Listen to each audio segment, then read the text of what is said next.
pump can help win some hardware at the bodybuilding show and rake in the dead presidents at the local male review.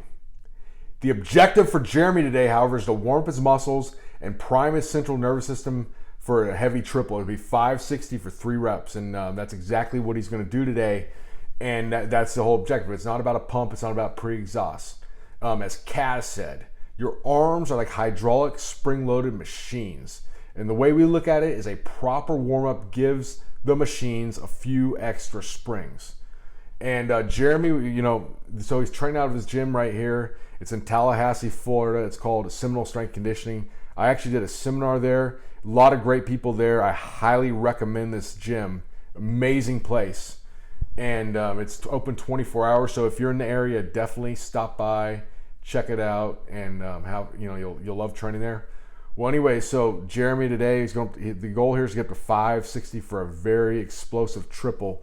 So it's not a PR in terms of how much weight he's lifting. However, he can do a PR in execution of speed and all that kind of stuff. So that's what we're expecting today. So Jeremy, if you go back and watch, you go back and watch a video we did earlier about, easy gainers versus slow gainers, Jeremy's definitely on the easy gainer part of the spectrum. So what the advantage we take, we exploit from that is we get a lot of potentiation type of effects. If we do like an isometric, things like that, prime his central nervous system, and then like a lot of times at meets, he does a heavy attempt. It's like he's primed for another one type of thing. So we've definitely exploited it in his training, but at the same time, we've kind of shied away from doing so much volume, which initially the first time we worked together made a ton of gains. So we're going to go back to that for a period, as Mel Siff would call it, a period of concentrated loading right here, a block of concentrated loading. So that's, the objective right here. So we want to get him up to, after this block, up to 3 or 10 sets of 3 reps with 495. And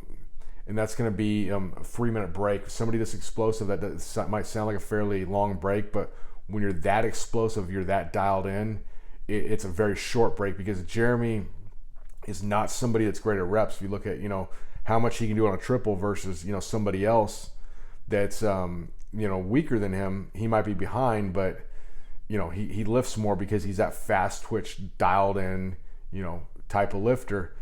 And 560 looks the best it's ever looked right there. And, we're looking at the GOAT right here. It stands for greatest of all time. But a funny offhand story is one time at a seminar, Fred Hatfield and I were doing, at the seminar, someone called him the GOAT. And we were drinking beer after, and he looks at me, he's like, "What the hell's a GOAT? Is that because I'm old?" And I told him what it, meant. And he was very honored by it at that point. So, at this point in time, we can call Jeremy the GOAT of the bench press, 100%, no doubt. And looking really explosive here with 495, looking awesome with the speed sets. He's also gonna get some work, so that after here's the whole workout. He's going 560 for a triple, 495, 8 sets of 3 reps. Then he's going to go up to a close grip bench press against bands. The bands are a little over 120 at the top. He wants to go 465 for 2, 505 for 2. So his best with those is 495 for 3, and that's kind of peaked out from a meet. So assuming he nails that today, that is my expectation, he is light years ahead of schedule.